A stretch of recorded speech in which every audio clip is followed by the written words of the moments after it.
Labarai da ɗumi-ɗuminsa daga Gabas ta Tsakiya a dangane da yadda yakin nan ke ci gaba da wakana tsakanin ƙasar nan ta Iran, Amurka da Isra'ila. Yayin da babban dakaran sojan ƙasar nan ta Iran kuma babban jami'i na tsaro a ƙasar Iran ya fito ya gargaɗi Isra'ila dangane da harin da suka kai masu wato a Dimona.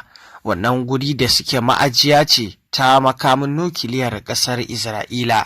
Inda ya bayyana masu cewa su je su sake shiri domin shirinsu a banza yake, domin sun kai hare-hare inda suke tunanin wato harinsu ba zai kai ba, inda kuma babu shakka ya ce duk sun san inda makamin nukiliya yake, kowanne da lambarsa sun sani, da sun ga damar tashin gurin da tuni sun tashe shi.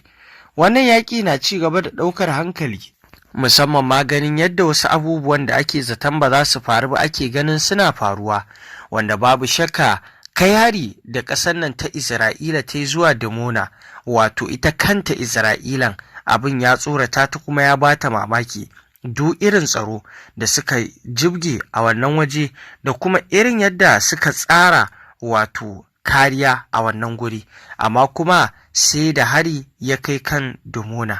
Amma babu shakka wannan al'amari ne da za a iya kallonsa da cewa zaton da suke yi ƙarfin ƙasar Iran bai kai ba, to a yanzu za su tabbatar da cewa, ko a yanzu sun tabbatar da cewa ƙarfinta ya kai. Shirin da suke kallon cewar Iran ba za ta iya yi wanda zai gano wato sirrinsu ba, to a yanzu gashi sun gani da idansu kuma sun gani a aikace.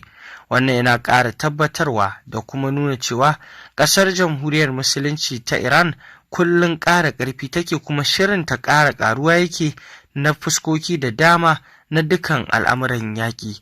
Gadi Alisuwa ga ku ji rahotannin labaran kan wannan. Hafsan sojojin rundunar juyin juya halin musulunci wato ta jamhuriyar musulunci ta Iran je ya fito ya yi wata ba'a fa, inda ya ce shi bai taɓa tunanin cewa ƙarfin ƙasar mamaya da kuma izzarta da kuma kwarjininta da kuma ɗaurin gindin da take da shi a duniya da kuma gadara da kuɗi da makamai da kuma makaman da ake cewa babu irin shi a duniya da kuma sararin samaniyar da ake cewa a duniya su ne na ɗaya. Yace bai taɓa tunanin cewa makaman Iran za a je su dira a Dimona ba. Yace wannan abun kunya ne. Yace ashe ku da fanko ma duk ɗaya, a ce yau masarrafan nukiliyan ku har makamin da zai iya zuwa da ya tarfafi wannan gurin. Yace ina tsaron naku, yace wannan abun kunya ne kuka yi. Wannan jiya bai fito wannan sanarwar, yake cewa saboda haka ku koma gefe kawai ko kuma ku tattara ku tashi ku bar yankin daman ba naku bane. In dai har makaman mu zai iya zuwa ya tafi masarrafin nukiliyan ku, wanda gurin da ake ganin duk duniya nan ne wanda wani abu bai isa je wannan gurin ba, amma makaman mu zai je wannan gurin, yace wallahi azum ba ku da amfani. Yace kuma wallahi ba mu niyyar harasa bane, yace gwadawa kawai muka yi, da mun yi niyyar harasa je da mun hare shi, yasa duk zagayen gurin da kuma dan wasu bangarori na gurin muka kai hari. Yace kuma muna da masaniyar inda yake da iya tazarar shi da karkashin kasa da gun da yake har lambobin gurin sai da ya fito ya bayyana, lambobin kowane nukiliya inda yake ajiye ya fito ya bayyana da kuma gurin da aka ajiye shi. Yace ya kamata ku je ku sake shiri, ya kamata ma ku tashi ma ku bar yankin gurin. Yace ku da banza duk ɗaya ne. Yace duk ikirarin cewa kuna da tsaro, kuna da duniya, kasashe sun tsaya muku, Faransa ne, Germany ne, Ingila ne, American ne, kasashen Larabawa ne, a ce yau makamanmu ne zai je har ya je tumfafuwar gurin, da mun yi niyyar jiya kashe duniya gaba ɗaya da mun kashe su. Sai dai faɗa har lambobin gurin yake cewa to ku daina cewa ku kuna da ƙarfi, ku daina cewa. Yace kuma duk wanda za ku je ku kira ya zo ya tsaya muku, to muna gargaɗin sa kuma ya tabbatar da abin da muka yi muku fa wannan ya zama gargaɗi ga duniya gabaki ɗaya. Duk wanda ya niyyar tunkarar mu yanda makaman mu suka je Dimona, yace haka makaman mu zai iya zuwa ko ina a duniyar nan inda nukiliyar ko ina yake. Saboda haka hattara dai duniya, hattara dai kananan kafirai, hattara dai kananan mushrikai, hattara dai munafukan musulmai, hattara dai yahudawa. Abin da ya fito ya gaya musu kenan. Allah jama'a, harin yau ba irin na kullum bane. A yanzu a kasar mamaya an mata canjin mizan, kuma ko ina yana ne yana harbuwa. Bayan Dimona da aka yi hari, a yanzu haka Haifa ne, Galili ne, Tal Aviv kan ba a magananta. Tana nan yanzu ta fitar da sabon mizan ta ko ta ina mizan ne yake sauka bayan harin Dimona. Kasar jamhuriyar musulunci ba ta gaya musu daman, kuma ta faɗa musu daman, ta ce taɓa ni mutuwa ne, kyale ni kuma rayuwar ku ne. Duk wanda ya nemi rayuwa ta zan nemi rayuwar ku ne. A yanzu haka kasar mamaya ta rasa ina za ta kama, bayan irin jiragen da take farbowa a cikin cikin daren nan mata harbo jiragen kasar mamaya da kasar America suna nan sun mata rubdugu, ita ma kuma ta mata ta yi musu rubdugu. Amma a wannan karan iya kasar mamaya da jiragen kasar America ne ake saukewa da kuma lugudan wuta da kasar mamaya take yi. Saboda haka a ci gaba da addu'a. Daren yau ba irin na kullum bane, daren yau an haukace ne gabaki ɗaya, uwar wuta ake kuma uwar watsi ake yi. Dan yanzu haka ta nuna musu cewa ita ma haukace ce, za ta iya fasawa uban kowa ya mutu, ta kai hari da mora. To masu saurare, kamar yadda kuka saurara, Ali Suwaga kenan cikin batutuwan da ya kawo kan wannan al'amura da suke wakana a wannan yaƙi na gabas ta tsakiya tsakanin ƙasar Iran, Amurka da Isra'ila, wanda babu shakka abubuwan da suke faruwa a yanzu abubuwa ne da suke a bayyana a zahiri, duba da yanda ƙasar nan ta Jamhuriyar Musulunci ta Iran, waɗanda ke ɗaukan cewar shirinta bai kai ba, to a yanzu gashi ya kai. Duk inda suke tunanin cewar Iran harinsu ba zai taɓa cimmawa ba, ba zai taɓa zuwa gurin ba, to a yanzu idan ta harbo yana zuwa gurin.